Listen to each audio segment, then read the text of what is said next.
Timothy Burns, Tim to his friends, looked at his cell phone after leaving a message from Candace, or Candy, as she liked to be called, his wife of 5 years.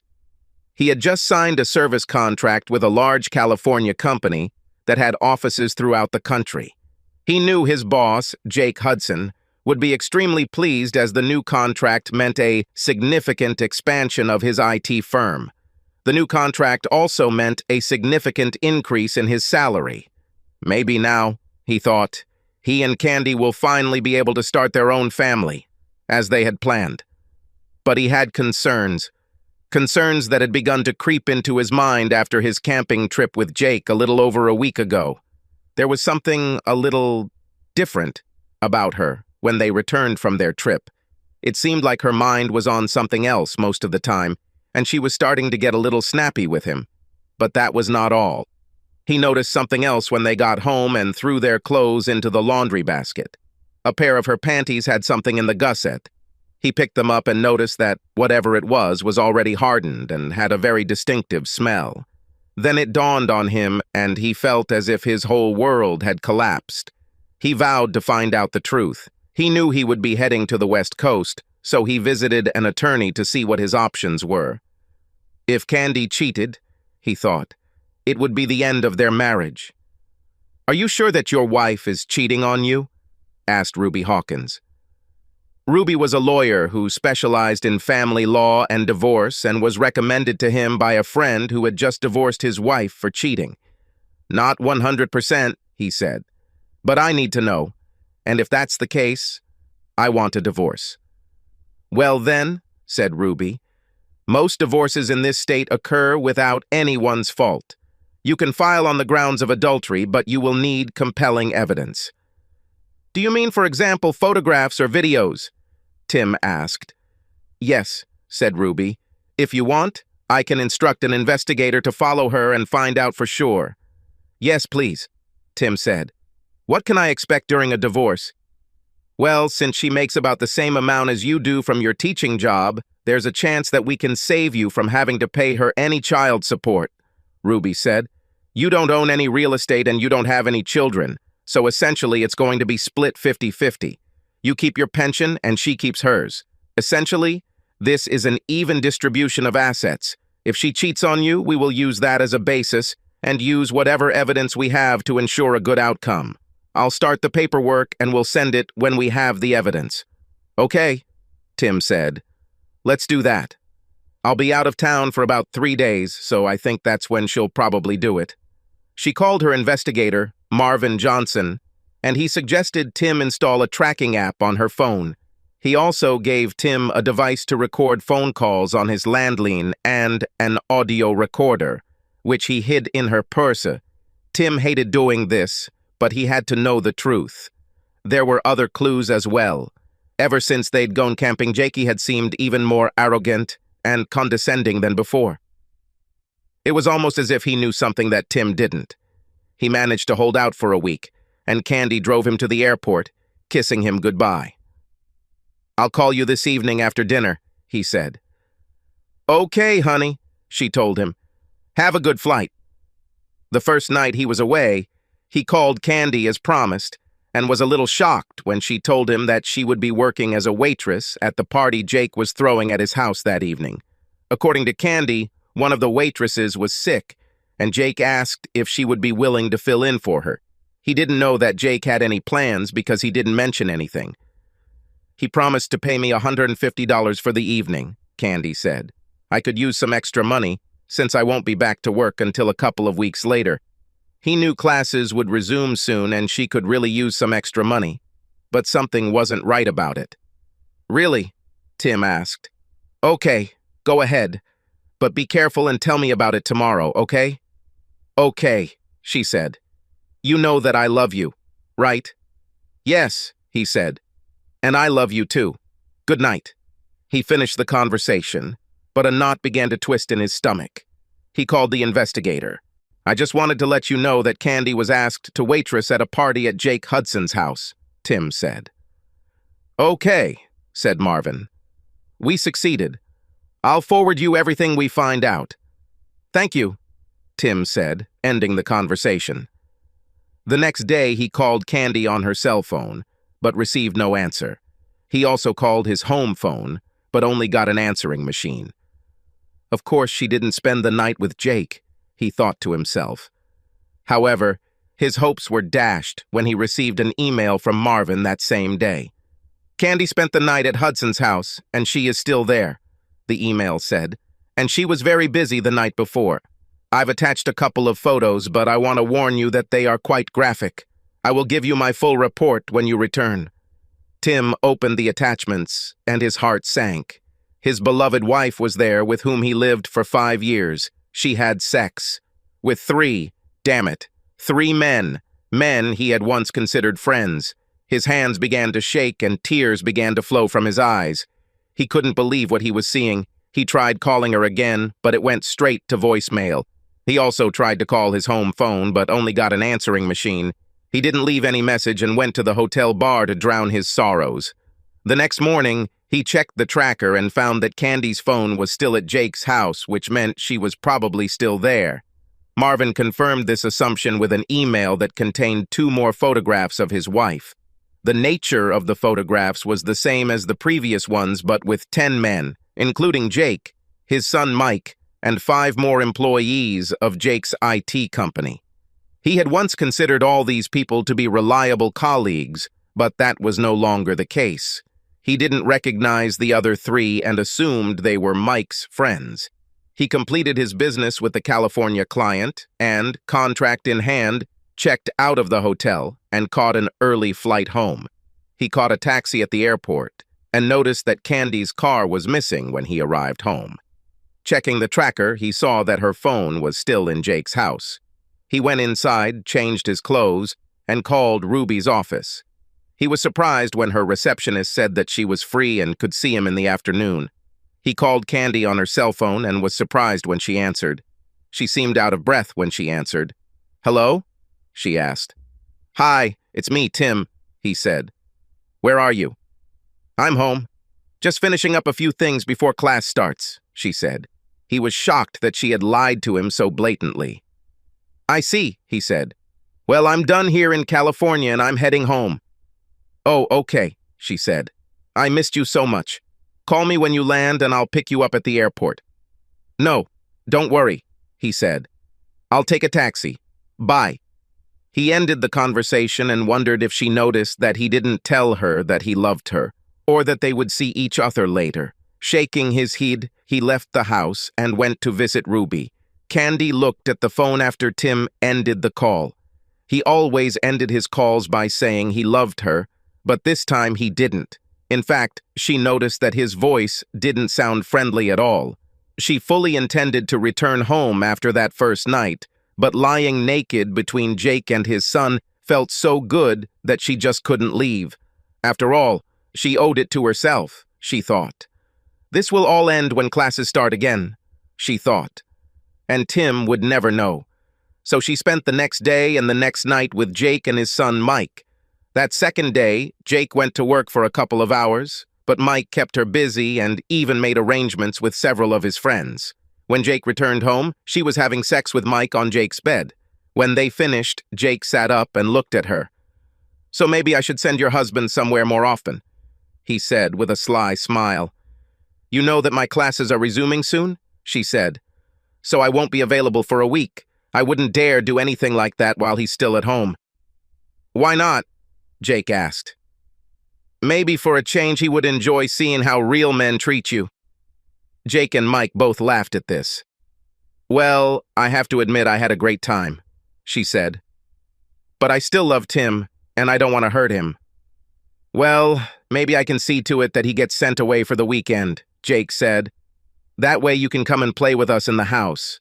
"Sounds funny," she said. "But at some point he will find out anyway.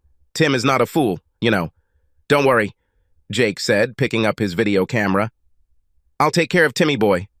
There is only one thing." "What is this?" she asked. "I don't want you to have sex with him anymore," Jake said. "Now you belong to us. Understood?" "But how will I do this?" she asked. "You'll think of something," Jake said. "Come up with some excuse. You know, like, I have a headache, or something like that. Okay, I'll try, she said. Later that day, several of Mike's friends came over and had the opportunity to try Candy's products. Jake invited a few single guys from the group. She was now officially a party slut and enjoying it. Tim was simply shocked when he saw all the evidence Marvin had collected. In addition to the photographs, he had 2 DVDs of videos of his wife performing a variety of roles with several men, things she would never do for him. His love for her faded after he witnessed her debauchery. Ruby consoled him as best she could, but it was a lost cause. How could she just like that 5 years later turn into such a traitor, he wondered. And what did I do to deserve this? What about Jake? He considered this man somewhat older than himself a friend. Now he knew better. I'll go ahead and file for divorce, citing adultery, Ruby said. If you want, I can also file a lawsuit for alienation of affection against Jake and the men you work with. These types of lawsuits don't usually go very far, but I think we can get a good settlement. Do what you have to do, Tim said. Just don't do anything stupid, Ruby said. I don't want to post bail for you from jail. Tim shook his head. Don't worry, he said. I won't. When can you prepare the documents? I can have everything ready to ship in just a couple of days, she said.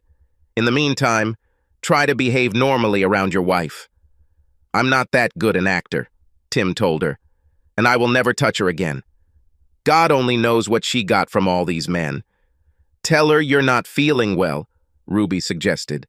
This should buy you some time. Tim nodded his head. Yes, okay, he said, before leaving.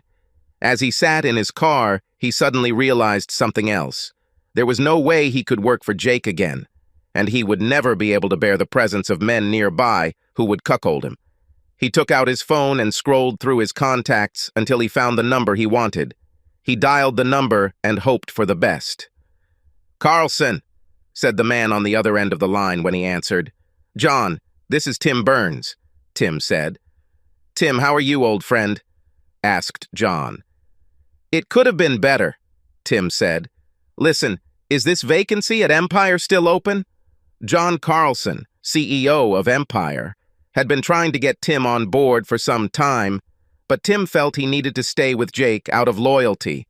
However, now there is no trace of this devotion left. Of course it is, said John.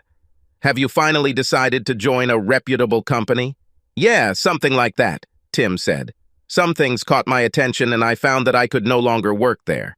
I'm sorry to hear that, John said. Is there anything I can do? Just give me a job, Tim said. I promise I will work just as hard for you as I do for Jake. Of course, said John. Can you start on Monday?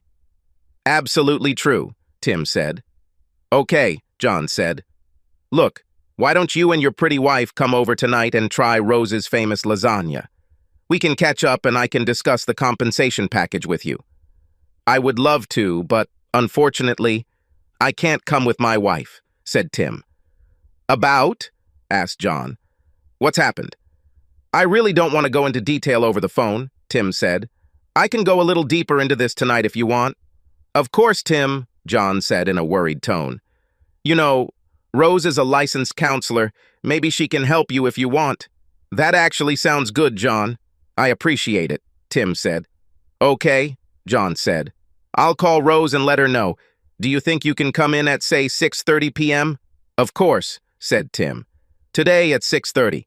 Thanks again, buddy. With pleasure, said John.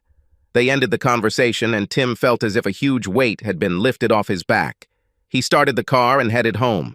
When he got there, he noticed that Candy still hadn't returned from Jake's house. He grabbed his briefcase and went inside. He took a shower, changed clothes, and sat down at the computer, where he wrote a letter of resignation. Candy finally arrived around 5 p.m. and noticed her husband sitting at the computer. She went to kiss him, but he turned away, and she ended up kissing him on the cheek. Surprised, she looked at him before speaking. Everything is fine? She asked. Not really, he said. I do not feel well. Maybe it's jet lag or something, I don't know. I'll sleep on the futon when I get back tonight." "Will you come back?" she asked. "Where are you going?" "I'm meeting someone for dinner," he said. "Are you dating a woman?" she asked with concern in her voice. "You mean, am I cheating on you?" he asked her. "No, I never cheated on you in all the time we were together, and I have no intention of doing it now. Can you say the same?" She recoiled in horror. "Does he know?" she asked herself. No, he would never have been able to find out. "Of course I can," she said. Tim wasn't convinced. "So, how was your trip to California?" she asked, trying to change the subject. "Successful," he said. "How was your little job at Jake's house?" "Everything went well," she said. "Even when it was hard, it was still fun." "I bet," he said without any emotion in his voice. He looked at his watch before speaking again. "I guess I'll go," he told her before saving his work and turning off the computer. He stood up, walked past her without saying a word, and headed to the master bedroom, where he changed into something less casual. When he came out, Candy was sitting on the sofa. "How long will you be gone?" she asked. "I don't know," he said. "Do not wait for me. Bye." He grabbed his keys and headed to the door. She couldn't help but notice that he didn't kiss her or tell her he loved her. He always did this when he left the house.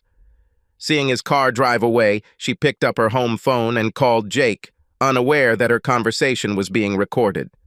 "Jake, I think he knows something," she said. "What makes you think that?" Jake asked. "He didn't touch me at all," she said. "Usually he always kisses me and says he loves me, but he didn't. He seemed so cold, and he just left, saying he had an appointment for dinner." "About?" Jake asked. "He didn't say with whom?"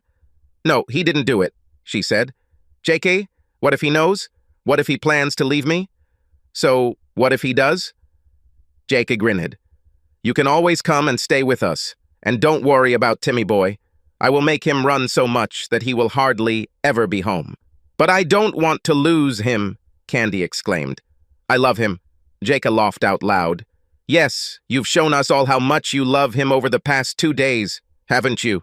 Jake asked. "It's not funny, Jake," she said. "I know what I did to you guys, and yes, I liked it, but I still love him. I don't want to lose him." "Yes, exactly," said Jake. "Look, let him get this out of his head. After a while, he will come on board, and if he doesn't, well, we can do something about it, too." "You're not going to hurt him, are you?" she asked. "Not many words," Jake said. "We just have to show him how things will be from now on, and you will help this happen." "What?" Candy asked in shock. "When the time comes, you will help us explain everything to him. Remember who you belong to now. I'm sure you wouldn't want the school board to see the video footage we have of you." "You wouldn't dare," Candy said. "Oh yeah, but I'd love to," Jake said. "I have a video of you on a hike, and a lot of videos of you in very compromising positions. Your ass literally belongs to me, so you need to keep little Timmy in line." Feeling trapped, Candy gave up. "Okay, Jake," she said. "But don't hurt him," Jake chuckled over the phone. "Yes, yes, as you say," he said, ending the conversation. Tim drove up to the large 2-story house where John and Rose Carlson lived. He got out of the car, grabbing a bottle of wine that he had picked up on the way. John opened the door as he rang the bell and graciously accepted the wine. "Come in, Tim," he said with a smile. "And thanks. This will be put to good use tonight." John led Tim to the dining room, where Rose was waiting for him with her lasagna. "Tim, please meet my wife Rose," John said. "Rose, this is Tim Burns, our new customer service representative." Tim shook Rose's hand while John opened a bottle of wine. "Nice to meet you, Tim," Rose said with a smile. "I'm glad to meet you too, Mrs. Carlson," Tim said. "Please call me Rose," she said. "Mrs. Carlson sounds so official." They took their places at the table, and Rose served lasagna on plates, while John poured the wine. Tim had never tasted such delicious lasagna and expressed his gratitude. "This is the best lasagna I've ever eaten," he said. "I'm glad you like it," Rose said. "This is one of my signature dishes. So, Tim, I don't want to pry into someone else's business, but I'm curious as to why you decided to break up with Jake so quickly, John said. Something happened? Tim nodded his head before starting. Yeah, something happened, Tim said. Please, Tim, tell us about this, Rose asked. Tim took a moment to collect his thoughts before telling them the story. Damn, John said. It's chilling. I sympathize with you, I really do. Something similar happened to me, but the circumstances were completely different. So what are you going to do now other than change jobs? I've met with a lawyer, and I'm filing for divorce, Tim said. My lawyer says it will be a pretty much even split. What about a consultation? Asked Rose. Did you think about that? This has gone too far, Tim said. I don't know what hit Candy. It's like she just flipped a switch and suddenly became a slut. I never thought she would have the strength to do this. How do you cope with all this? Asked Rose. Not too good, Tim said. My lawyer says that I should try to behave normally around Candy, but it is very difficult for me to do this. Right now, I can't even look at her. Maybe you should see a psychologist, she said. I can do it, Tim said. Trust me, Rose is the best in the business, John said. I think she can help you get through this if you want. In addition, this is included in your social package. That's definitely a plus, Tim said, laughing. I'm serious, John said. Rose was a godsend when I needed her. I know she can help you too. He turned to Rose. What do you think? Can you fit it into your schedule? Of course, she said. I think an hour a week should do the trick. What do you say about this, Tim? Tim thought about this proposal before answering. Okay, I'll do it, he said. John smiled and patted Tim on the shoulder. A good man, he said. I will make sure that you have the time necessary for consultation. Deal with Rose and let me know what you come up with. I'll do that, thanks, Tim said. Now, if you don't mind, honey, Tim and I will retire to my office to discuss his new job, John said. I don't mind at all, she said with a smile. And I'm looking forward to working with you too, Tim. Thank you, Tim said, standing next to John. They retired to John's home office, where he poured them each a glass of brandy. They spent the next 2 hours discussing his new job. By the time they finished, Tim felt like he was taking control of his life again. Tim shook John's hand and headed back home. It was around 10 p.m. when Tim arrived at his house. He looked around and saw that the lights were still on in his house. He hoped Candy was there alone. He got out of the car, walked into his house, and saw Candy sitting on the sofa. So, how did your little meeting go? She asked. Very good, thank you, he said. Now, if you don't mind, I'll go to bed. Good night. He went into the second bedroom, where his computer was, and began to undress. Are you sleeping here now? Candy asked from the door. Yes, said Tim. I'm still not feeling well, so I'll sleep on the futon. This is problem? No. I think not, she said. It's just that you've been gone for 3 days, and I was hoping that we could, play a little. I'm not in the mood today, Tim said. In fact, the thought of touching her right now made him disgusted. Okay, she said quietly. Maybe tomorrow? I don't know, he said. Let's see. She nodded her head and turned away. She couldn't help but wonder if he even knew anything about her actions lately. The next day, he got up before Candy, grabbed his resignation letter, and poured himself a cup of coffee. He saw Candy's purse on the kitchen table and grabbed the audio recorder, then downloaded the audio recording of yesterday's phone call. He left the apartment without saying goodbye or telling Candy that he loved her. She heard the door close as he left and went to bed. Tears rolled down her cheeks. When he got to the office, he barely spoke to anyone. He greeted his secretary, then walked into his office and closed the door. He was gathering his things when Jake walked into his office. What is this? Jake asked. Tim reached into his briefcase and pulled out 2 envelopes. One of them is a signed contract from California, he said. And the second is my resignation, effective immediately.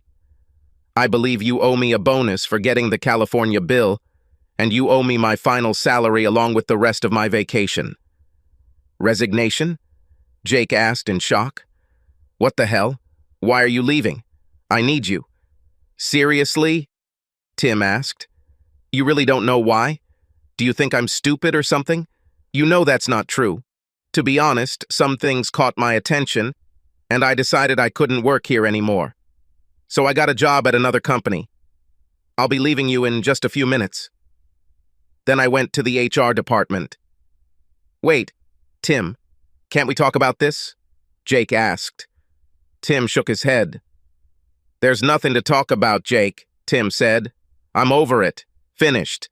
I considered you my friend, but you stabbed me in the back and ruined my marriage. You can find someone else to cuckold. So that's what it's all about, Jake said. Well, just so you know, your wife was more than willing to have sex with me. We shouldn't let something like this ruin your career. Just go with the flow for a while. Let Candy sow some wild oats for a while. When she's done, she'll be all yours again. Do you really think I would agree to something like that? By the way, how long have you been having fun with her? Well, the first time was at the campsite, Jake said. On the second day, when you and the others were skiing. And you should know that she pestered me that day. She even told me that I'm bigger than you. She begged me to have sex right there. Tim never turned down Candy. He tried several times, but he just couldn't do it. He couldn't explain why, and Candy never said anything about it. And this was around the time you suddenly forced me to leave to take care of some things at the office, wasn't it? Tim asked. You wanted to get me out of the way so you could have sex with my wife. Jake grinned and nodded his head. Yes, so what? He asked. Tim isn't done yet. And this whole thing about hiring her as a waitress at your party was just another excuse to get her into bed, wasn't it? Tim asked. Yes, it was so. So what? Jake asked. Tim took out his phone and stopped the audio recording he had started when Jake entered the office. Thank you for your recognition, Tim said. Now, if you don't mind, I'm done packing. I'll go to the HR department and won't bother you. Wait, Jake said. You can't use this recording. We'll see, Tim said. I'm leaving here. Goodbye, Jake. You'll rot in hell, okay? You forgot something, Jake said, picking up the photo of Candy that Tim kept on his desk. I haven't forgotten, Tim said. I do not want it. You and your son want this traitor so badly that you can take her for yourself. I'm done with her, and with you. Goodbye. With these words, he left the office. Jake looked at Tim as he walked away, wondering what the hell just happened. How did Tim find out what he and his son did to Candy? He asked himself. What do you mean, he resigned? Candy asked when Jakey called. He just handed me the signed contract and resignation letter and left, Jake said. He knows. Candy. I don't know how he knows, but he knows. What did you say to him? She asked. The truth, said Jake. I told him about how it was for the first time, on the hike. You're an idiot, she exclaimed. Well, he asked, and I told him, Jake said. He also left a photograph of you, which he kept on his desk. He said he didn't need it. Amazing, she said, tears streaming down her cheeks. So what should we do now? She asked. It's not my problem, Jake said. He's your husband. You can handle this. Unless, of course, you want me to step up and make him see the error of his ways. No, she said. You've done enough, thank you. Stay away from this. I'll deal. As you say, he said. With these words, he hung up. Candy looked at her phone with tears streaming down her face. She didn't want a divorce, but she knew Tim wouldn't tolerate her cheating. She decided that she would do everything in her power to keep him. She sat on the sofa, holding her head in her hands, and sobbed over what she had done. A few minutes later, Tim pulled into the driveway. He saw Candy's car and looked around to see if Jake's car was anywhere nearby. Without noticing this, he grabbed his box and briefcase and went inside. He saw Candy on the couch and, without saying anything, went into his office. He closed and locked the door, then checked for voice recordings. He found the recording and listened to the conversation between Candy and Jake. He forwarded it to his lawyer and then quickly called her. Hi, Tim, she said. I just received your last email. Now I am preparing your documents. Okay, Tim said. When can they be submitted? If you want, I can pull some strings and my bailiff will deliver them later this afternoon, she said. Will this suit you? So it will be, thank you, he said. After hanging up, he walked over to his gun safe, opened it, and pulled out his old .45 caliber semi-automatic pistol. He had no plans to use it, but he didn't want any problems with Jake or Candy. He walked into the kitchen, put his briefcase on the table, and looked at Candy. "We need to talk," he said, placing the gun on the table so that he could quickly reach it if necessary. "Is this really necessary?" she asked, pointing to the gun. "I hope not," he said. "I just want to make sure in case your lover decides to break in here." "My lover?" she asked. "Don't play coy," he said. "I'm not in the mood for your games. Now sit down. We need to discuss something." She sat down scared, not knowing what her husband was going to do. "First things first," Tim said. "Later today, someone will come by and give you the papers." Candy recoiled in shock. "Divorce?" she asked. "Why?" "I don't want a divorce. I love you." "Bullshit," Tim said. "I know everything about you, Jake, his son, and everyone else. You've been having fun with the last few days. So, I filed for divorce on charges of adultery." "Adultery?" she asked. "You don't have any evidence of this," Tim smiled, taking out an envelope. He posted several time-stamped photos, all of which clearly showed her having sex with multiple men, including Jake. "I also have video and audio," Tim said. "Would you like to watch?" She shook her head, realizing that it was a hopeless matter. "Okay," he said. "Considering the circumstances, I was more than fair. No support. You get half of what's in the bank, and we each get to keep our pension. You can take all your things. I've already paid and canceled your credit card.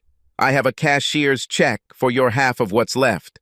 There is also a restraining order that says you must stay at least 150 meters away from me, my place of residence and my place of work.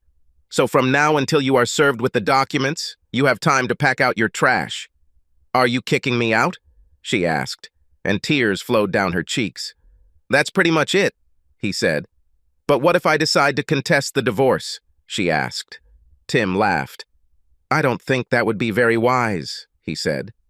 "What do you think the school board would say if some of these photos and videos just happened to appear? Do you think the parents of your students would want someone like you to teach their children? I know not." "You won't dare!" she exclaimed. "Do you want to take this chance?" Tim asked.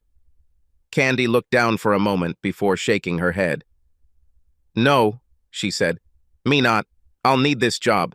"That's right. That's how it will be," Tim said. "There are a couple more things you should know." "What?" she asked dejectedly. "You will be required to hand over your rings and give up my last name," he said. "Oh my God, you've become a heartless bastard, haven't you?" she asked, taking off her rings. "Yes." "Well, you gave me a good reason," Tim said. "I just want to know one thing. What's happened? What made you turn from a loving, faithful wife into a walking garbage dump?" She lowered her eyes before speaking. "It happened on the second day of the hike," she said. "You were on the boat, and I was in the tent. Jake walked by and saw me. I had already undressed and was lying there, trying to rest, when Jake walked by and entered the tent. At first he seemed embarrassed to see me so naked. We started talking and then he pulled his pants down and that was the end of it." "So some asshole takes off his pants and you immediately jump on him?" said Tim. "And that's all it took for you to become a traitor?" "How many times did you have sex with him on that trip?" "Twice," she said. "The first time was when you were jet skiing, and the second time was when Jake sent you back to the office." Tim shook his head and pointed at the photographs. "I see that none of your lovers used any protection," he said. "Weren't you worried about getting pregnant or getting something from one of them?" "I'm still taking the pills," she said. "That doesn't mean you can't get pregnant," Tim said. "And you can still get sick. Is this what you planned?" "Oh God, no," she said. Tim shook his head. "You know, during the entire time that we were together, I was often pestered by women who, compared to you, look like goddesses," he said. "I refused them all. Do you know why? Because I thought I had a loving and faithful wife at home, and I would never do anything to hurt her. But you didn't even think about what you were doing. You didn't care how I felt. I hope it was all worth it for you. Now pack up your junk. I expect you to leave when you are served with the documents." "Tim, please," she began. "Can't we turn to some psychologist? Please, I'll never do this again, I promise. Can't you forgive me this time?" "I will never forgive you for what you did," Tim said, and his expression was harsher than she had ever seen before. "Never. Maybe if you slipped just once, were raped, drugged, or something like that, I might not pay attention to it. But that did not happen. From the moment Jakey pulled his pants down, you were his willing toy, and I will never be able to forgive this level of betrayal." "But don't you love me enough to get through this?" she asked. He shook his head. "No, I can't stand the sight of you right now," he said. "The sooner you disappear from my life, the better. Now go and start getting ready. Everything you leave behind will either be burned, thrown away, or donated to Goodwill." Sobbing, she got up and went to the master bedroom to pack her things. Tim watched as Candy pulled out one full garbage bag after another. She stopped and looked at him. "Can you at least help me carry this to the car?" she asked. "No," said Tim. "It's your trash. You deal with it. And remember, everything you leave behind will either be burned or thrown away. This includes photographs and your wedding dress." "Would you burn my wedding dress?" she asked. "My parents paid thousands for this dress." "Well, then you better take it if you don't want it to burn," Tim said. Sobbing, she carried the bag to her car and returned for another. "Damn it," Tim asked himself. "How much junk does she have?" A couple of hours later, she sat down on a bale, exhausted. "I can't fit anything else in the car," she said. "Can I come back later for the rest? Please." "No," said Tim. "You will not be allowed closer than 150 meters to this place. Ask your parents if they can come pick them up if you want. I will refrain from throwing anything away for a few days." "Thank you, Tim. I appreciate it," she said. "Oh my God, I was just wondering, what am I going to tell my parents?" "Try telling the truth for a change," Tim said. "Tell them you cheated on me with my boss and others, and I'll throw you out." "Seriously?" she asked. "They will disown me if I do this." "It's not my problem," Tim said. "But I guarantee you it will be much worse if you try to make me out to be the bad guy or make it look like one. You know how your parents feel about lying." Around this time, there was a knock on the door. "I think this is for you," Tim said. Candy walked slowly to the door and opened it to reveal the deputy sheriff. "Candace Burns?" he asked. She nodded her head. "It's me," she said. "Do you have any identification?" he asked. She took out her driver's license and showed it to him. After examining them, he returned them to her and then handed them the envelope. "You've been served, ma'am," he said. "There is also an injunction that requires you to vacate the premises immediately. You can sign the divorce papers now if you want." She nodded her head and took out the divorce papers. After looking through them, she asked for a pen and signed the papers. "I'll give this back to the lawyer," he said. "You need to leave right now. If you try to return, you will be arrested and sent to prison. You understand?" "Yes," she said, and tears flowed down her cheeks. She looked back at Tim. "I'm so sorry," she said. "Yeah, me too," Tim said. "Bye." "Goodbye," she said quietly, leaving. The deputy looked at Tim and nodded his head before walking away. The next few days were hectic for Tim. Candy never tried to contact him, but Jake called his home phone twice and left threatening messages. "Damn it, Tim. I know you're there," he shouted. "If you don't drop this lawsuit, I'll come and kick your fucking ass." Tim smiled, copied the voicemail, and forwarded it to Ruby, who in turn notified the local sheriff's department. Candy's parents also called asking if they could come pick up some more of her things. "Yes, of course," said Tim. "Just make sure she's not with you. She has a restraining order placed on her." "Okay," said George, Candy's father, with a sigh. When she and Candy's mother, Bernice, arrived, They took what Candy had left behind and used the time to convince Tim to call off the divorce. "Tim, she made a mistake," Bernice said. "Of course, you can forget about what she did and take her back. She's crazy about you." "What did she tell you, Bernice?" Tim asked. "She said she had a fight with your boss," Bernice said. "And that's all?" Tim asked. "Well, yes," she said. "She didn't go into any detail, and we didn't insist on it." Tim grabbed an envelope with photographs and DVDs and showed it all to Bernice and George. They were shocked when they saw the photos. "I'm sorry she didn't tell you the whole truth," Tim said. "As you can see, everything turned out to be much worse than she expected." "Oh my God," Bernice said. "I had no idea it was so bad." "I'm so sorry, Tim," she said. "I don't blame you for what you did." George's face turned purple with rage. "I will have a long conversation with our stupid daughter," he said. "Have you done anything else with these photographs?" he asked. Tim shook his head. "Not yet, but I warned her not to resist the divorce," he said. They commiserate with him for a moment and then finish packing up the rest of her things. Half an hour later, they left the house, giving Tim a warm hug and wishing him all the best. Later that day, as Tim was sitting watching TV, there was another knock on the door. He looked through the peephole and saw Jake, Mike, and two of Tim's former work colleagues. He walked into his office, grabbed the gun from the gun case, and called 911. Holding the gun behind his back, he barely managed to open the door before they rushed inside. "We'll kick your fucking ass," Jake growled. Tim pulled out his gun and pointed it at Jake, forcing them to stop. "You're not really gonna shoot at us," Jake said.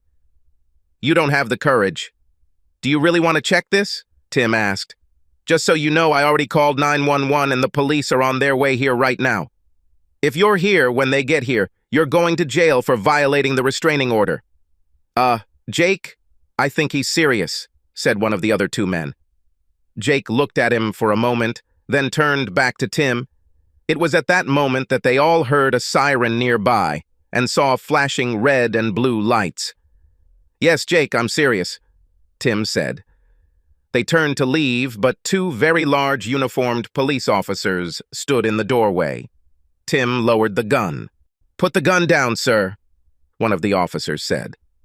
Tim obeyed, placing the gun on the kitchen table. "Sir, these people are violating the restraining order," Tim said. "They broke into my house and threatened me. I want them arrested." "Do you have a copy of the order?" asked another policeman. Tim nodded his head. "I have it, officer," Tim said. He pulled out an envelope that was lying on the kitchen table and handed it to the officer, who carefully studied the order. After a few moments, he returned the order to Tim, then turned to the four men. "Turn around and put your hands behind your back," the officer said. The four men glared at Tim as officers handcuffed them and read them their rights. Once they were handcuffed, one of the officers turned to Tim. "Do you have a license for this firearm?" he asked. "Yes, there is," said Tim. "Would you like to see this?" He pulled out his wallet and showed the officer his driver's license and his NRA firearms training card. The officer nodded his head after studying the cards. "Okay," he said. "Be careful with this thing. Do you hear me?"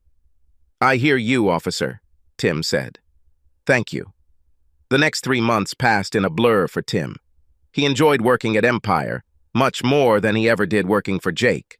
Weekly counseling with Rose also helped him deal with trust and anger issues. At the same time, he joined a gym and worked out 3 days a week. He also began taking martial arts classes, more for mental discipline than anything else. On top of that, he took a course of diet and exercise that Rose recommended to him. The divorce went through the system with ease, especially since Candy didn't contest it. However, alienation of affection lawsuits were somewhat different. Ruby warned that they might eventually be fired, and 2 of them were fired. However, the case against Jake surprised both Tim and Ruby. After hearing testimony, reviewing the evidence presented by Ruby, and Jake's financial statements, the judge ruled in Tim's favor and ordered Jake to pay $1 million in damages. At the end of the trial, he didn't have kind words for Jake. "Mr. Hudson, your conduct in this matter is beyond praise," the judge said. You not only took advantage of a man who considered you a friend, you abused your position as his employer to deliberately destroy his marriage and family. I also noticed that you have repeatedly violated the restraining order against you. I therefore find in favor of the plaintiff and order you to pay compensation in the amount of $1 million. Your Honor, this is highly illegal, Jake's lawyer said, standing up. Mr. Winthrop, this court finds Mr. Hudson's conduct not only unlawful, but absolutely disgusting. The decision stands, the judge said. When should this restitution be made? Asked Winthrop. Immediately, said the judge. Unless, of course, your client chooses to spend some time in jail for contempt of court. No, Your Honor.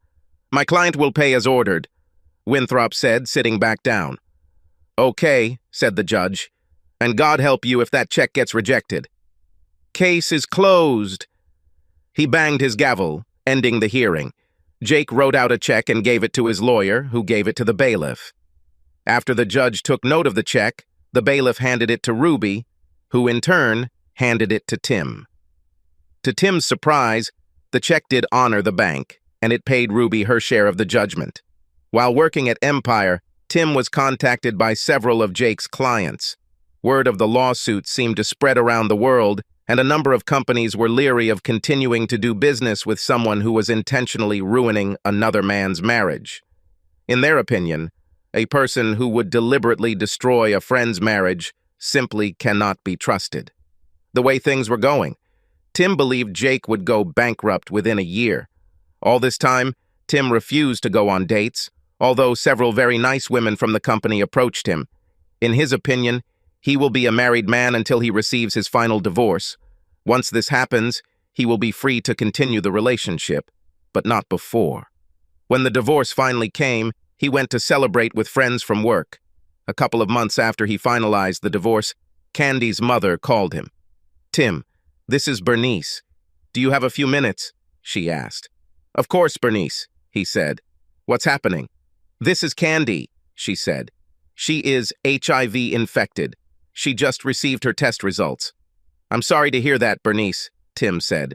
But to be honest, I'm not surprised. Besides, we're officially divorced now, so there's nothing I can do about it. She is not covered by my insurance, and I am not responsible for her. I know, Bernice said. I was just hoping that maybe you would understand it deep down and talk to her a little.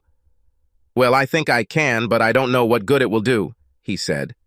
Please just come and talk to her for a few minutes, Bernice begged. Tim thought for a moment before answering. Okay, he said. I'll come in for a few minutes. Thank you very much, Bernice said. Tim drove up to Bernice and George's house and was shocked to see how thin and frail Candy looked. She walked towards him, but he waved her away. Saddened, she sat down and invited him to sit on the sofa. You look good, Tim, she said. Better than I remember. How are things going with you? Okay, Candy, he said. New job, new friends, new outlook on life. How are you doing? Not good at all, she said. You know that I am HIV infected.